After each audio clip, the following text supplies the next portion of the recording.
Hello, guys. Welcome to another episode of Aravind Speaks. And firstly, thank you so much for listening. It means a lot to me. As I said earlier, this has become my newest obsession, and I'm really putting my time on it for sure. And I'm hoping that these audio sessions or audio stories, however you call it, will come out useful for all the people who are listening. And I'm planning to touch on various points, and I'm trying to make this podcast or make this show.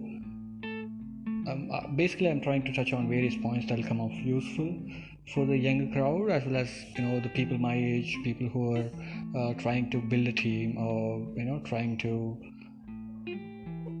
do what they want to do, right?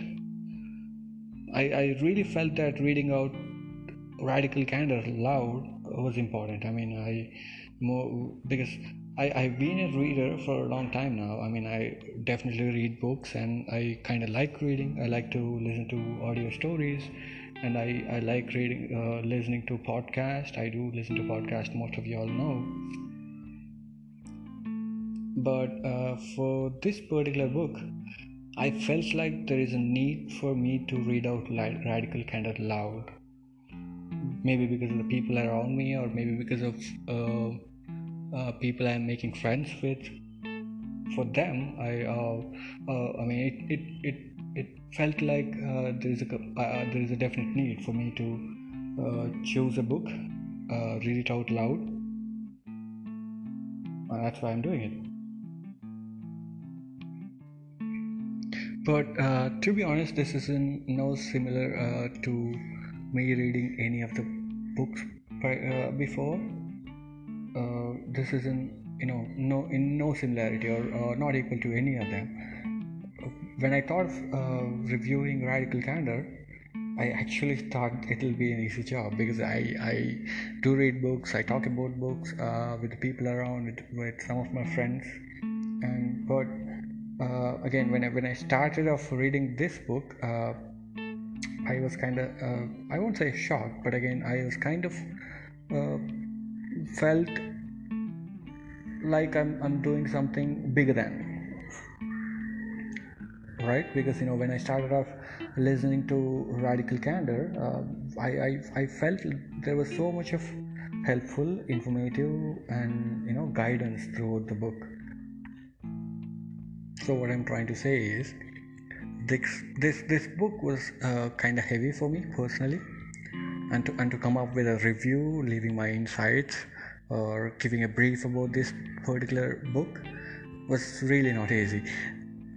And I'm taking my time. I thought it would perhaps take me a couple of days to complete, because I do listen to books. Like I listen long hours. I can listen to podcasts like for 3 hours a day or 6 hours a day. So when I thought it's a 9-hour book, I thought I'll finish it off in 4 days, and I'll do a review, an hour session where I'll be talking about the book in a couple of days. But again, I'm really taking my time. I thought it would it took me a lot of time to come up with that 11-minute episode, the first one, and it's taking me more time. It's taking me more than a week to come up with this episode. So I really hope that have something to say that'll make you get better, or that'll make you lead your team better. Basically, I want something good for you to be in this episode. So let's jump on to the review part 2 of Radical Candor.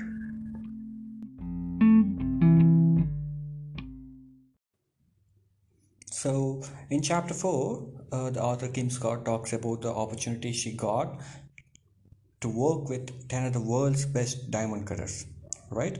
But again, while working with them, while speaking to them and listening to their concerns and all, she understood that her past education was very much irrelevant. The thing that's required was common sense.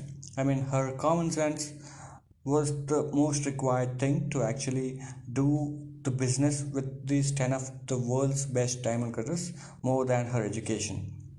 And also, their concern was to I mean, to work with her, their concern was to uh, work with a person who actually gives a damn about them. I mean, they asked her if they can get some time to go for a picnic with the family, and they asked her if she can, you know, better their communication skills, and also they live in Russia, right? I mean, if Russia doesn't support them, or Russia goes bankrupt kind of thing, they also asked her if she can help them with the immigration thing and all.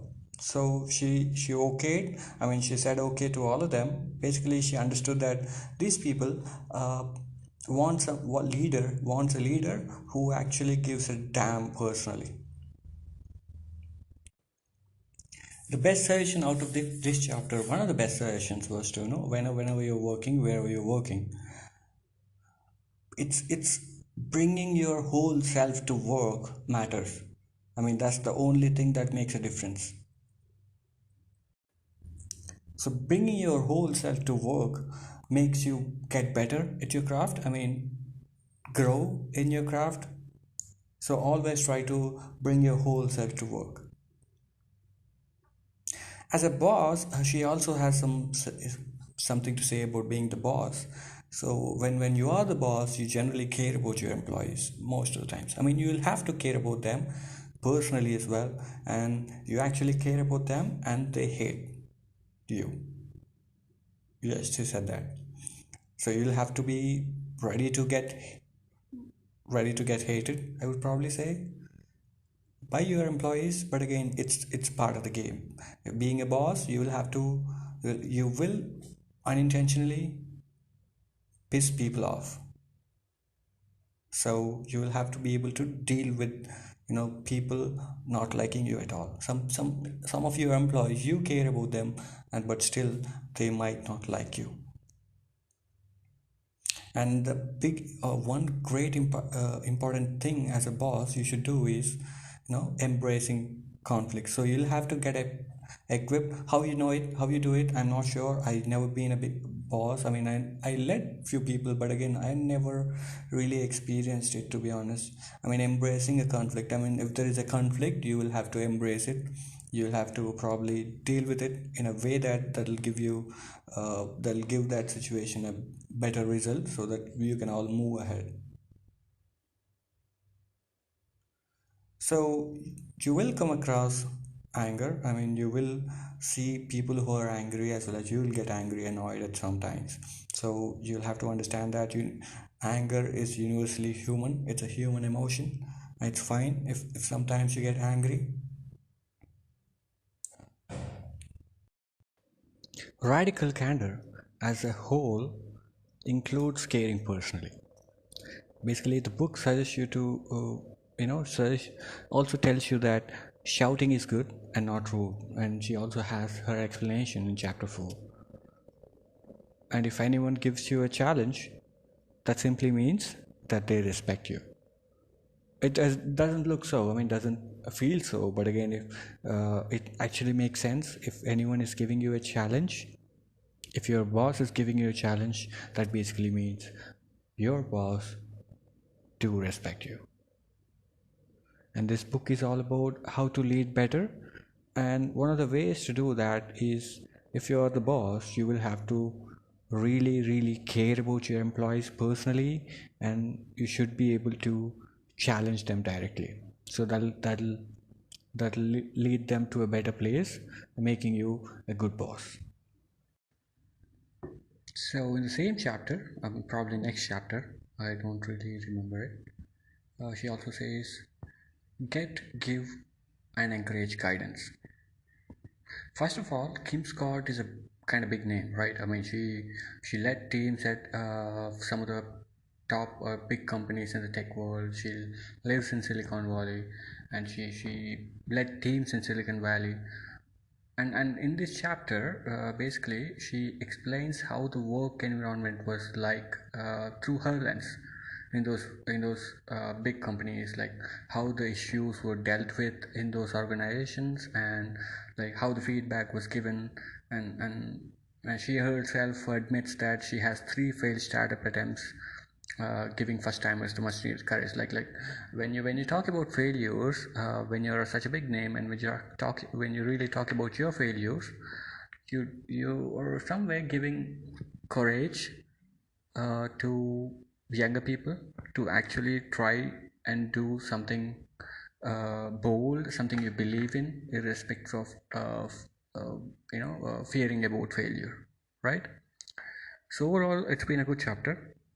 And one of the topics that resonate with me in this particular chapter was like her habit of using the word "I am," like in presentations and speeches, and how the feedback she got, she got the feedback, the usage of the word "I am" in presentations will actually spoil or dilute the actual message.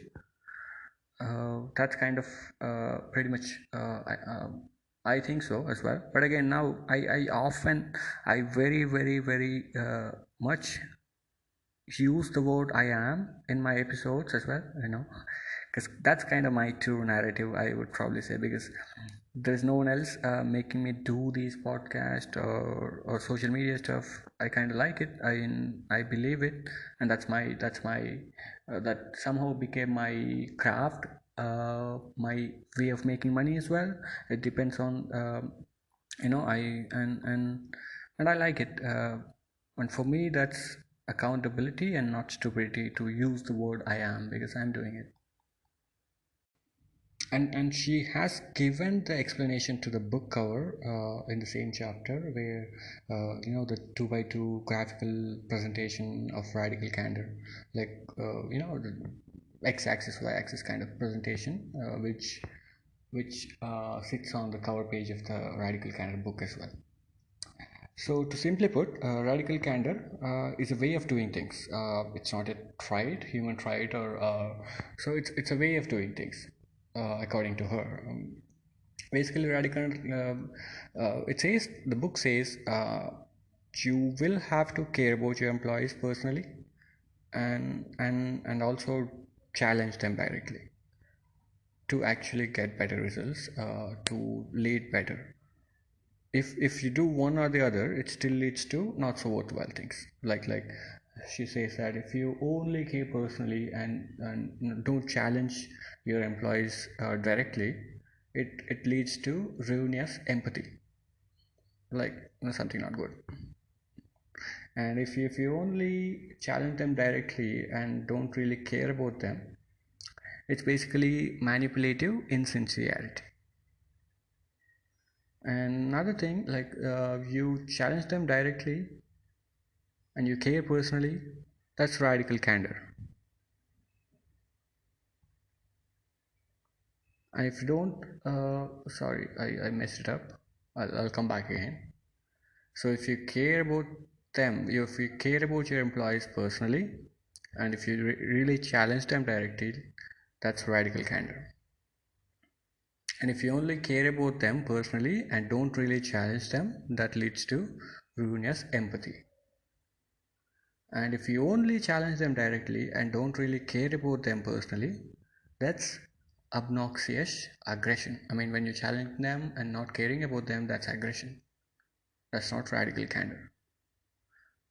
And when you don't care about them personally and when you don't challenge them directly, that's manipulative insincerity.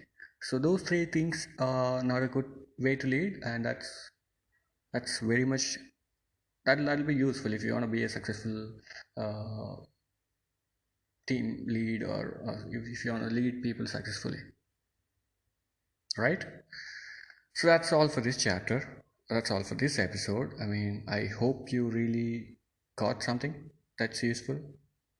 And finally, as I'm signing off, it's almost 12 a.m. It's 12 a.m. now, and so here itself, I'll stop this episode. Look forward to another one. Have a good day. Thanks.